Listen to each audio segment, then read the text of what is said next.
Heyo,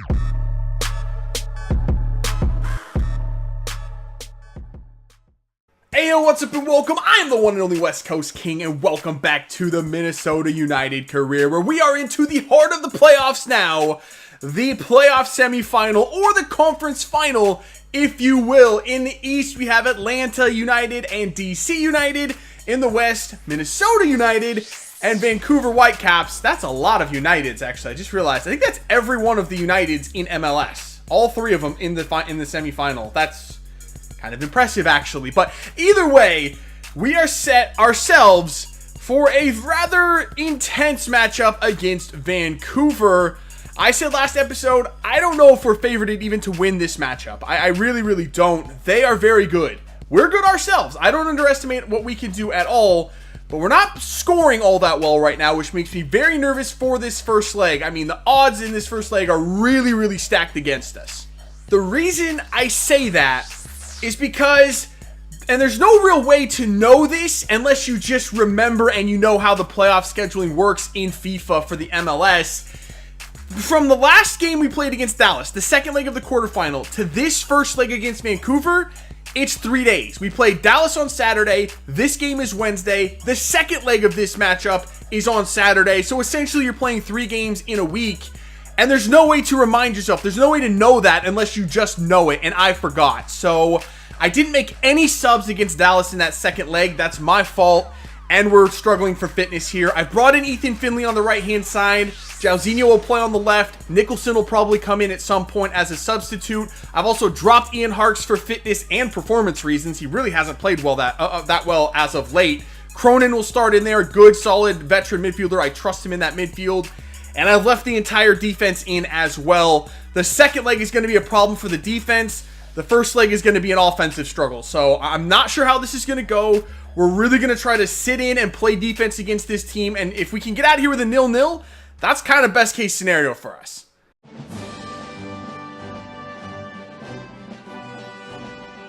All right, here we go. Kickoff in this first leg at BC Place in Vancouver. They're slightly rotated as well. Actually, no Mond in the middle of that defense, which is a big help for us. I have trouble with him, but Freddie Montero is in, and he's coming off of a 2-goal performance against Sporting Kansas City. So he's in there and in good form. Here we go. Forward for Molino. We are pretty much just straight up playing counter-attacking football. That's a nice move from Molino. And a good ball through. Jauzinho is in! Jauzinho scores! I was just saying we're playing straight counter-attacking football. And just like that, the counterattack hits 12 and a half minutes in, almost out of nowhere. I didn't expect that pass to actually get to Jauzinho, but the right back was sleeping back there. He let Jauzinho get in behind, and hitting a cross goal on that left foot of his, Jauzinho's not going to miss. It's 1-0. I really expected this game to end 0-0. I really, really did. I didn't expect us to get much of anything offensively. That's a bit of a surprise. I think Vancouver might be just as shocked as I am, though. Drove in for Jauzinho. Jauzinho seems to have a lot of space up this left-hand side. And we play it through. What a ball. Molino in there for Ramirez. Good tackle, though. Tim Parker. He's just always there, man. He's one of the most solid defenders I've played against in MLS in this series. He's so good. All right, well, that's the end of the first half. Vancouver had no shots. Didn't even really threaten the goal, honestly. I think they only got it in the 18-yard box once, and even then they lost it on a good tackle, I think, from Keegan Rosenberry. So, yeah, we've been the more offensive team, even though our plan in this game was to sit back. I'm not really sure what's going on here, but Vancouver doesn't look interested in attacking at all. What a pass to Freddie Montero. Get him, Calvo. Oh, Calvo and Ford both missed him. Thankfully, it's Ali Ghazal with the shot over the bar. Wow, I can't believe both center backs missed Montero right there. I really can't believe they both missed the tackle. That was close. All right, we're doing well here. Nice little move. Lay that off. Oh, Ramirez. How did it go back to Ramirez? Then Venegas. How did Vancouver block all of those? That was insane. We got so lucky with those deflections. I'm surprised we didn't get a shot off on target there, though. Ramirez is actually, he's picked up a knock here. Wow, Ethan Finley gets all the way through. That's the Ethan Finley shot right there. That's not going to go anywhere near, but I'm a little bit nervous here. Hold on. Christian Ramirez has picked up an injury. My last sub, I was saving it to sub out Courtney Ford to save him for the next leg. But I don't think we can risk Ramirez here. What am I going to do? I'm not sure. I think I have to bring on Vasquez. I don't want to do this sub, but I don't think I have a choice at this point. This really, really sucks. I made too many subs too early. That's my fault, but okay, that's the problem. Oh, there's too much space in there for Montero. Everybody back now on defense. Let's get in there. Oh my god, no! Montero! Holy sh... Ooh. And there is the final whistle. I really, really wanted to get that second goal and just put this thing away. We have an injury to Ramirez we have to check up on. Fitness is a problem. I just didn't want to have to worry about this second leg. And I almost got caught. Very nearly paid the price for it. Montero came very close with a bicycle kick at the death, but it ends 1-0. We got an away goal. We have a lead headed back to Minnesota. We're in a really, really good position here. All we have to do is see this thing out, but I have to figure out what players I can even put on the field for the second leg. So here's what the scores look like after one leg. We have the 1-0 aggregate lead over Vancouver, headed back home. Atlanta also got an away goal. They're headed back to Atlanta, tied 1-1. So both of us, both the number one seeds, in a good position. But our squad took a massive hit in that one. So here is the team that we're taking into this second leg against Vancouver. You will notice no Christian Ramirez up top. He picked up a sprained ankle in that first leg. He's going to be gone for 3 weeks. So even if we get through this game and into the final, I don't know if he'll be back for that. And if we play Atlanta in the final, I don't know how we're going to overcome that. I don't know how we're going to cope with not having Superman up top. He is the offense on this team, and he has been for the last 2 months. Everything runs through him. Either he's scoring the goals or he's picking up the assists. I don't know what we're going to do without him. Vasquez, I've been giving some training to. He's up to 70 overall, so that's a good sign. But I don't know how he's going to play by himself up there. Last time I played him up there by himself, though, he did pick up a hat trick, so that's a good sign. I think that was actually the last time we scored more than 1 goal in a game. Maybe he's the spark that we need. I don't know. I'm not sure how this team is going to cope without Ramirez, but this is the second leg. All we have to do is hold on. If we can pick up 1 goal here, I think that'll be enough to see us through to the second round. But the name of the game today is defense. Don't give up any goals.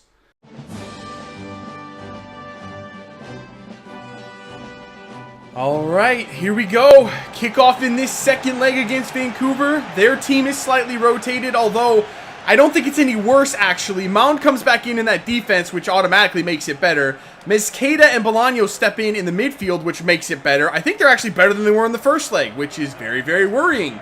For us, I need something from Kevin Molino. He's been non-existent for the last 2 months. I need him to step up and have a big freaking day, and here he goes. Kevin Molino gets tripped and then fires the shot over the bar. He could have had a chance there if he didn't get tripped. Nicholson's going to bring this ball forward. Cuts it inside. Plays it here. Remedi for Kevin Molino. Molino cuts around one man. Kevin Molino! There he is! That's my boy, Kevin Molino, the first designated player on this team in team history. And I said I needed something from him. It only took 8 minutes. He's had both of the shots so far in this game, and there he was, creating it for himself. Left-footed strike, bang in the upper 90. That's Kevin Molino. That's the Kevin Molino I needed. The very nearly Golden Boot winner from this season. Just the power went out from him the last 2 months. Didn't score a damn thing. Finally, not a bad time to break through with a goal there. Thank God Kevin Molino stepped up. Good play. Nicholson's just relentless on defense. I really, really like that about him. Let's switch this over here for Remedi. In the middle, Molino. Okay, in there for Vasquez. Vasquez lays it off. Jauzinho! Oh, not a good shot on his left. He's much, much better on the left-hand side. I see why he's more of a left midfielder now than a right. Oh, no. Oh, no, no, no, no. They're breaking. They're breaking. Calvo gets back. It's not enough. And there is Montero. How did we get caught out there? I'm playing defensively. I think that was my fault for running Calvo out of position. I thought I could get Montero on the first touch when they played the ball to his feet. I just missed it. And it was open after that.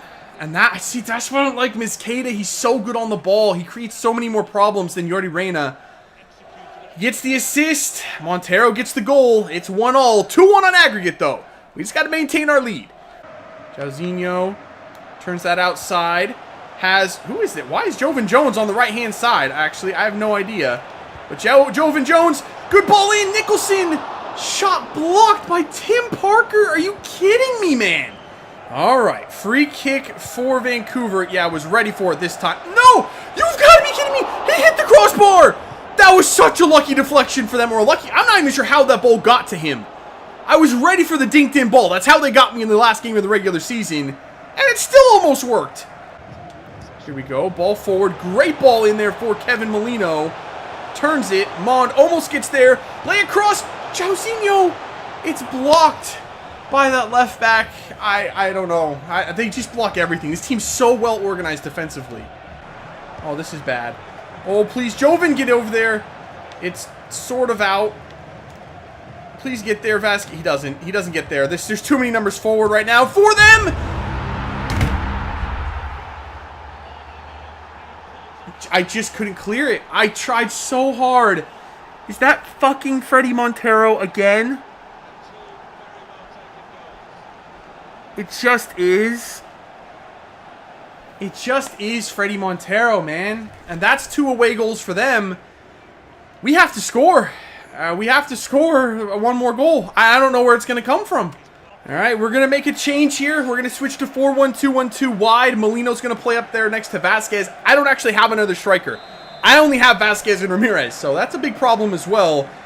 I don't know what we're going to do. I don't know. I don't know who's going to score a goal here. I'm just praying that somebody steps up. Maybe Molino 1 more time.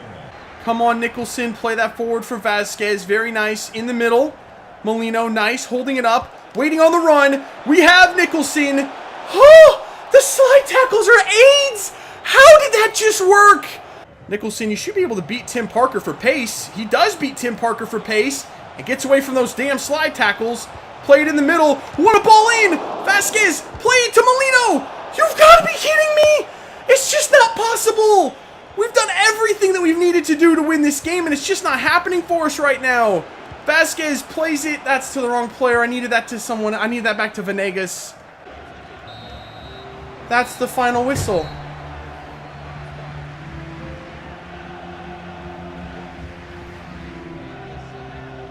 How? How did...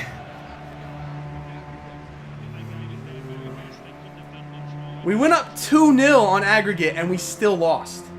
I mean, technically we didn't lose. We drew 2-2 on aggregate, but we gave up 2 away goals to Freddie fucking Montero, and we get knocked out on away goals. Fair enough. I mean, we knocked out Dallas on away goals, so I really can't complain about that.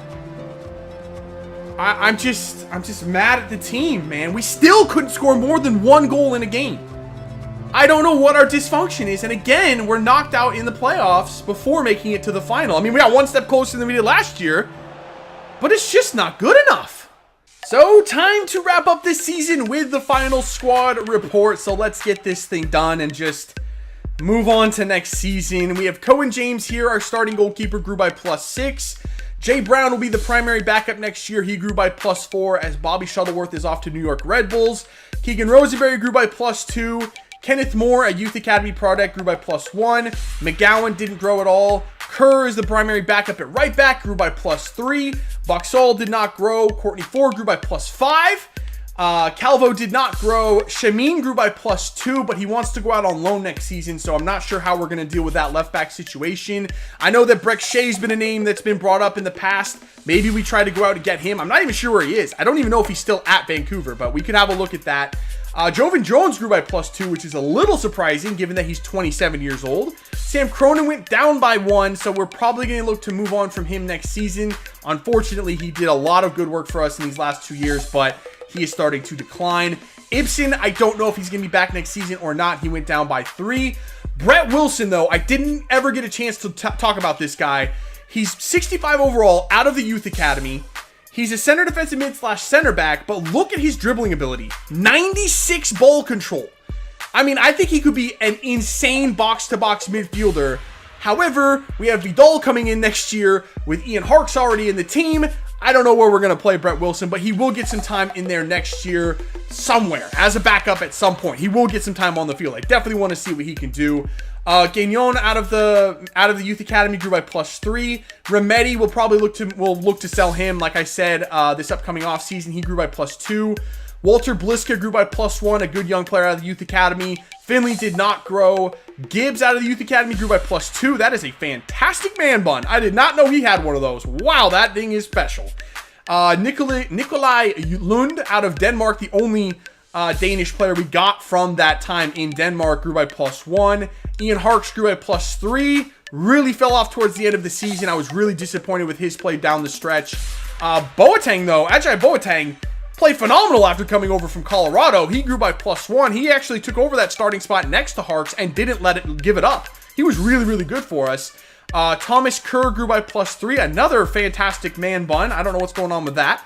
Sam Nicholson grew by +1. I don't think he has any more growth left in him, but we'll have to see. Maybe we could get him a little bit higher up. Jauzinho went down by 1 as he's only 29. I'm a little surprised by that, but that is what it is. Venegas did not grow, and he also didn't go down, so that's good.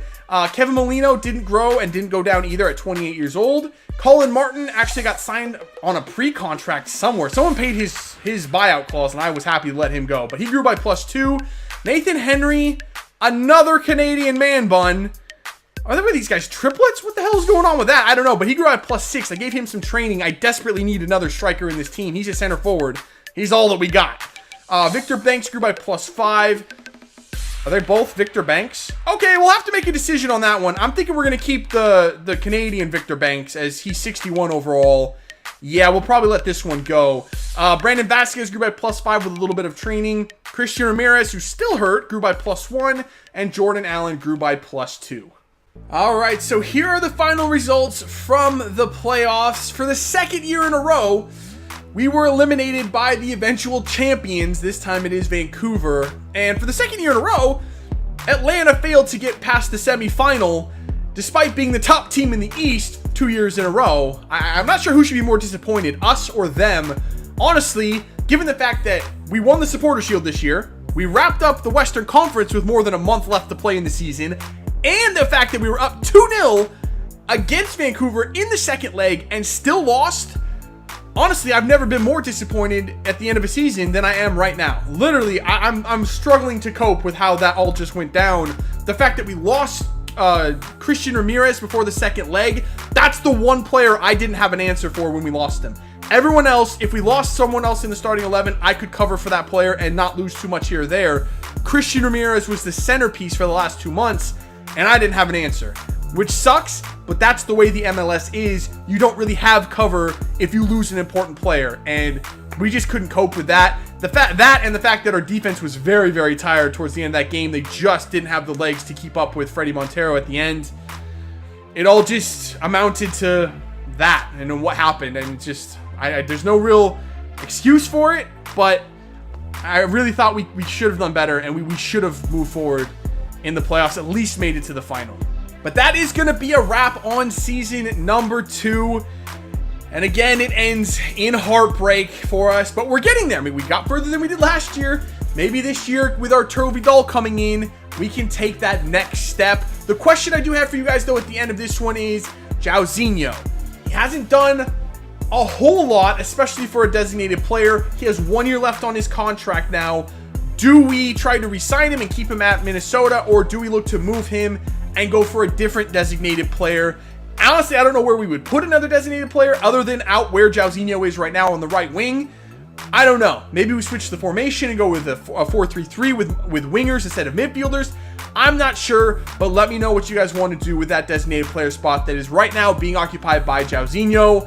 Honestly, I'm kind of leaning towards getting rid of him because he just hasn't done enough for being the top paid player at the team for the last 2 years. So that's my thoughts on it. Let me know what you guys have to say about Jauzinho in the comments below. But that is it for this one. If you did enjoy it, make sure to let me know by leaving a like below. Subscribe if you're new.